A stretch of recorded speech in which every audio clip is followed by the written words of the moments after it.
ആദരണീയരായ അധ്യാപകർ, വിദ്യാർത്ഥി സുഹൃത്തുക്കൾ, വിശിഷ്ട അതിഥികൾ, മറ്റ് പ്രിയമുള്ളവർ, ഏവർക്കും സ്നേഹാഭിവാദ്യങ്ങൾ.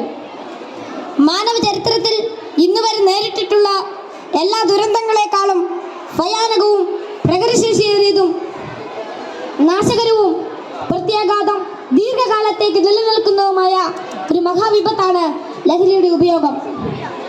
ഓരോ കുട്ടിയുടെയും ജീവിതത്തിലേക്ക് ഹരമായും ഉന്മാദമായും ഉറ്റ ചങ്ങാതിയായും മൃദുവാസത്തോടെ പടികയറി വരുന്ന ലഹരി മരുന്ന് ഏതു വിധേനയായാലും ഒരു പ്രാവശ്യം ഉപയോഗിച്ചാൽ പിന്നെ അതിന്റെ തോഴനും പിന്നീട് സന്തത സഹചാരിയായും അധികം വൈകാതെ അടിമയുമാക്കി മാറ്റുന്ന മാന്ത്രിക ശക്തിയാണ് മയക്കുമരുന്നിനുള്ളത്. മയക്കുമരുന്നിന്റെ ഈ മാന്ത്രിക ശക്തിയെ കുറിച്ച് പറയുമ്പോൾ കടൽക്കിടവിന്റെ കഥയാണ് എനിക്ക് ഓർമ്മ വരുന്നത്. കൂട്ടുകാരെ, നിങ്ങൾ കടൽക്കിടവിന്റെ കഥ കേട്ടിട്ടില്ലേ? വെയിലാറുന്ന സായാഹ്നങ്ങളിൽ കടൽ തീരത്തിന്റെ മണൽത്തട്ടിൽ നടക്കാനാവാതെ അവശനായി കിടക്കുന്ന വൃദ്ധനെ കാണാം. കരുത്തരായ യുവാക്കൾ ഒറ്റയ്ക്ക് ആരെങ്കിലും അടുത്തെത്തിയാൽ തന്നെ അല്പദൂരത്തേക്ക് മാറ്റിക്കിടത്താൻ ചെറുപുഞ്ചിരിയോടെ വിനയാന്യരായി അപേക്ഷിക്കും. മനസ്സലിഞ്ഞ് സഹായിക്കാൻ തയ്യാറായാൽ എടുത്തു മാറ്റാൻ കിഴവൻ അനുവദിക്കുകയില്ല.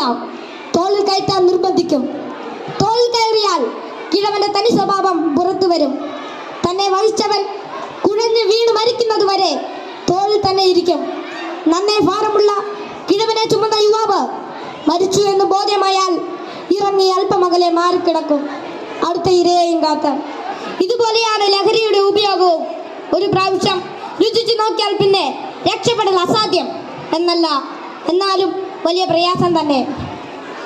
മയക്കുമരുന്ന് ഉപയോഗിച്ചുറങ്ങാൻ പ്രേരകമാകുന്ന ഘടകങ്ങൾ പലർക്കും പലതാണെങ്കിലും പരിണിതഫലം എല്ലാവരിലും ഏതാണ്ട് ഒന്ന് തന്നെയാണെന്ന് പറയാം. ഉപയോഗിച്ച് തുടങ്ങുമ്പോഴുള്ള രസവും കൗതുകവുമെല്ലാം മാനസിക സംഘർഷങ്ങൾക്കും ശാരീരിക പ്രശ്നങ്ങൾക്കും വഴിമാറും. പിന്നീട് ഇതില്ലാതെ ജീവിക്കാൻ കഴിയില്ലെന്ന സ്ഥിതി വരുന്നു. ലഹരിക്കാവശ്യമായ പണം കണ്ടെത്തുന്നത് പ്രയാസമായി തീരും. അപ്പോൾ അതിനായി കുറുക്കുവഴികൾ തേടുന്നു.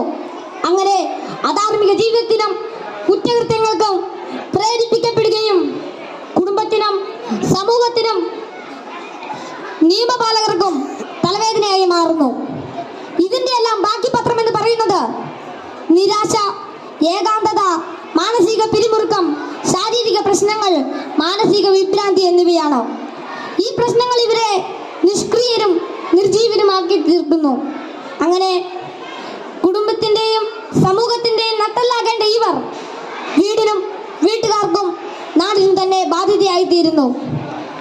ലഹരി ഒരു മഹാവിപത്താണ്, സമൂഹത്തെ കാർന്നു തിന്നുന്ന മഹാവ്യാധി.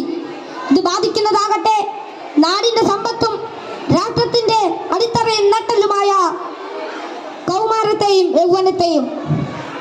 കുപ്പിയിൽ നിന്ന് തുറന്നുവിട്ട ഭൂതം പോലെ നമ്മെ ഒന്നോടെ വിഴുങ്ങുവാൻ വായ് പിളർന്നലറിയാർ തടുക്കുന്ന ഈ ദുർഭൂതത്തെ നമുക്ക് ഒറ്റക്കെട്ടായി നേരിടാം. ലഹരി എന്ന മഹാവിപത്തിനെതിരെ സന്ധിയില്ലാ സമരത്തിനായി നമുക്ക് അണിചേരാം. മയക്കുമരുന്നിന്റെ ഉപയോഗത്തിനും വിതരണത്തിനും വ്യാപനത്തിനുമെതിരെ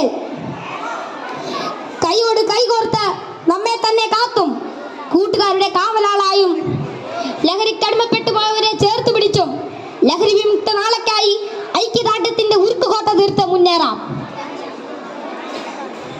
ഉറച്ച തീരുമാനവും വ്യക്തമായ കർമ്മപദ്ധതികളും കൃത്യമായ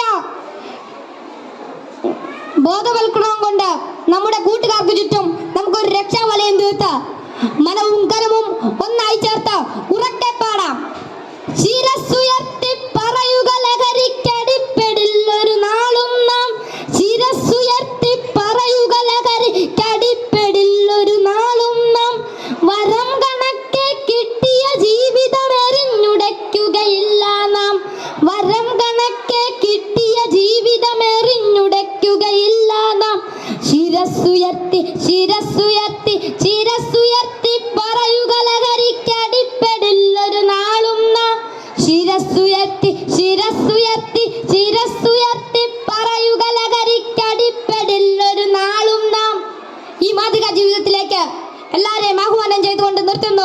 നന്ദി, നമസ്കാരം. Thank you all.